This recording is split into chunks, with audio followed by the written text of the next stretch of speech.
sebelum tahun 2020 ini kebanyakan modalitas CT scan itu masih pakai teknologi VRT, volume rendering teknik. Jadi VRT ini adalah gambaran 2 dimensi hingga jadi 3 dimensi. Fungsinya adalah menampilkan gambaran aksial, koronal, sagital. Kemudian VRT ini volume rendering digunakan pada CT scan angiografi biasanya, kemudian pada jantung juga, aplikasi ortopedi. Kemudian dia bisa memberikan gambaran patologi organ secara lebih jelas, ya. Kemudian masuk ke potensi aplikasinya. Dia biasa digunakan untuk perencanaan praoperasi, kemudian pencitraan dalam onkologi juga, volume rendering ini, kemudian pengaturan pasca operasi. Kebanyakan kalau volume rendering ini dipakai buat angiografi, CT angiografi. Kemudian, nah kelebihan dari rendering ini, volume rendering adalah dapat mengevaluasi relatif sederhana dari struktur anatomi. Kemudian dia bisa, tampilannya bisa berwarna, kemudian warna merah, namun kekurangannya adalah gambarannya biasanya akan kompleks dan hampir mirip kayak gambar kartun gitu.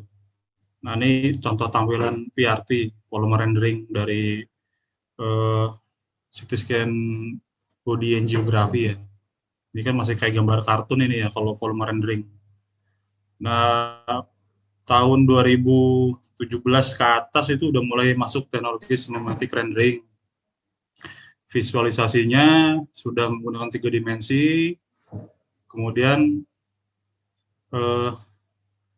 menggunakan algoritma dari pencahayaan light maps ini. Jadi dia kalau volume rendering ini kan tidak ada seperti gambar kartun ya. Jadi tidak ada bayangan. Nah, kalau pakai cinematic rendering ini hampir mirip dengan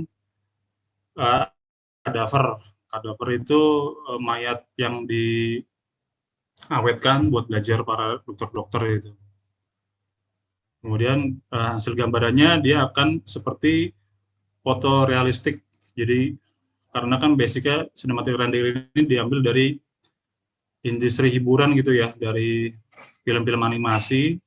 Cuma makin kesini menggunakan CGI lebih canggih lagi, menggunakan algoritma dan analitik. Nah, ini salah satu video cinematic rendering, tapi ini video yang biasa buat di dunia hiburan. Jadi dia bisa ada bayangan, kibasan angin, bergerak seperti layaknya video biasa, video aslinya, tapi ini aslinya animasi sebenarnya. Nah, ini kan ada bayangan dari cahaya yang masuk, dia sana gitu kan. Ini cinematic rendering di dunia hiburan. Oke, saya lanjut. Perbedaan dari volume rendering dan cinematic rendering adalah sama-sama menggunakan multidimensi dan non-continue. Nah, kalau CR ini, cinematic rendering mengindikasikan cahaya yang tersebar dari semua arah. Jadi cahayanya itu digunakan sehingga hasil gambarannya terlihat lebih fotorealistik. Jadi kayak seperti aslinya, kayak sesungguhnya. Nah, ini di dunia hiburan, ini kalau kita nggak jeli, ini sebenarnya kayak mata sesungguhnya, padahal ini film animasi nih. Jadi ada bayangannya ini, termasuk yang ini juga film animasi. Nah, ini bisa kita lihat perbedaan dari volume rendering dan cinematic rendering. Kalau volume rendering, hasil gambarnya begini nih. Di sini kan keterangannya kasus cedera tembak pada kepala. Kalau kita menggunakan VR itu kurang jelas proyektil pelurunya. Kalau bisa dilihat, nah di sini ini dengan menggunakan cinematic rendering akan membuat dokter lebih jelas, radiografer lebih jelas. Ini pecahan proyektil yang ini, ya. Kemudian yang A itu ada pecahan proyektil bisa terlihat ya Pak. Sedangkan yang B ini pecahan proyektilnya tidak terlihat di sebelah kiri ya, gitu. Kemudian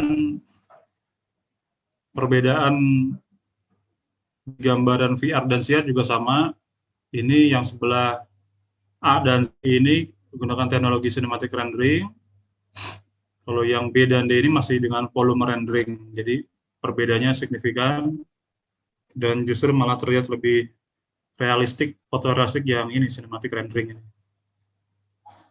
Nah, pada saat masuk ke dalam CT scan, yang biasa kita lihat kan yang ini nih, yang dua dimensi.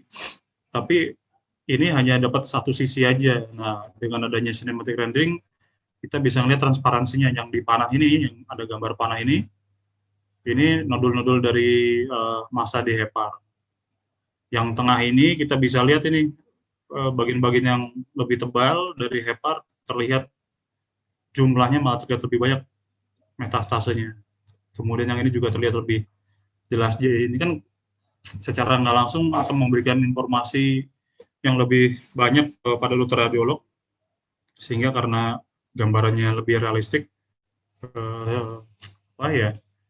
diagnosa dari penyakitnya jadi lebih akurat. Nah, ini salah satu yang kami pakai di RSPAD. Kita pakai Singovia VB20. Ini gambaran jantung, CT jantung, gambarnya udah cinematic rendering, jadi tampilannya kayak gini nih. Biasanya kalau volume rendering kayak gambar kartun gitu, kayak di atas jantungnya. Kayak cinematic rendering, jadi gambarnya ada semacam bayangan cahaya. Kalau ini belum terlihat cahaya, tapi kalau ini ada cahayanya yang masuk sehingga berbayang. Kelebihan cinematic rendering adalah menghasilkan gambaran yang lebih fotorealistik seperti gambar aslinya, kemudian menggambarkan cinematic renderingnya jadi terlihat lebih baik, dapat melihat kepadatan dari yang tinggi dari struktur tulang maupun pembuluh darah. Teknik pemeriksaannya ini sebenarnya standar, nggak pakai yang berat-berat, artinya masuk pakai CT abdomen biasa, scan-nya juga biasa. Jadi kalaupun mau pakai NGO juga pakai NGO biasa. Cuman ini permainan nanti di softwarenya mesti kuat VGA card-nya. Biasanya kami pakai tuh ada yang pakai Vitrea, Canon. Kalau yang di Singo yang VB20 juga sama VGA card-nya yang biasanya udah 8 GB sampai 16 GB. Speed-nya juga lebih cepat, sehingga untuk kecepatan renderingnya juga lebih cepat dan lebih fotorealistik. Kekurangannya ya ini, jadi CT scan-nya butuh detektor yang kuat ya. Raw datanya juga mesti banyak, irisannya banyak. Pasti juga detektornya juga minimal 320. Kalau di kami itu ada yang 128 masih bisa. Kalau di yang Canon itu, raw-nya itu 320 raw detektor. Kemudian pemrosesan sinematik membutuhkan komputer dengan kapasitas spesifikasi ya software yang tinggi. Ini yang kami punya di RSPAD, kami pakai Canon, ada juga Canon, ini Canon 640 slice, tapi aslinya raw detektor cuma 320, sisanya kelipatannya permainan detektor, software itu permainannya. Kemudian pemanfaatan cinematic rendering bisa buat belajar anatomi lebih bagus, kemudian edukasi ke pasien juga dokter lebih seperti aslinya. Nah, ini contoh yang sebelah kanan ini cinematic rendering, yang sebelah kiri ini saya ambil dari buku Sobota, ini mayat yang diawetkan, kadaver, jadi gambarnya hampir mirip-mirip, gitu ya.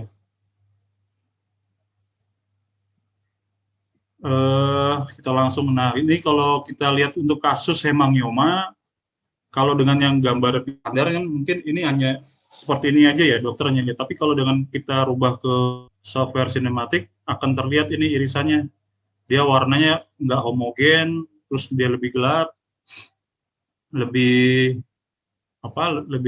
hipo ya. Ini kasus hemangioma. Kemudian untuk kasus hiperplasia menular vokal, kalau di gambaran CT scan yang biasa, abdomen dia lihat seperti ini, tapi kalau setelah di sinematik, si tumornya itu akan terlihat lebih jelas banget di panah ini. akan memberikan informasi yang lebih bagus ke dokter. Ini kasus abses hati, standarnya kalau CT abdomen kayak gini, tapi setelah kita masukkan ke software sinematik, nah ini akan terlihat lebih jelas dan bisa memberikan informasi yang jelas ke dokter radiologi dan pasien. Kesimpulannya, ke depan cinematic rendering ini memberikan harapan kepada evaluasi massa yang lebih bagus, masa-masa yang terlihat lebih halus, kecil itu lebih sensitif lah intinya. Jadi bisa lebih detail lihat gambarnya sehingga dokter radiolog untuk penegakan diagnosa tidak lagi ragu. Sekian dari kami kelompok 5. Wassalamualaikum warahmatullahi wabarakatuh. Waalaikumsalam warahmatullahi wabarakatuh. Terima kasih banyak Pak Agus, luar biasa ya.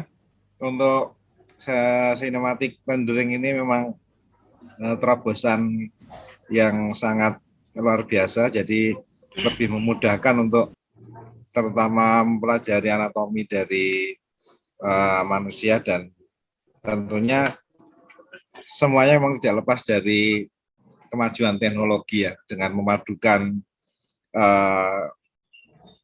ilmu komputer. Dan ini memang sangat-sangat ya, sekali lagi Pak Agus dan teman-teman sangat-sangat bersyukur ya mempunyai modalitas yang begitu hebat, begitu canggih. Mungkin tidak semuanya bisa memiliki hal tersebut. Oke, terima kasih banyak Pak Agus.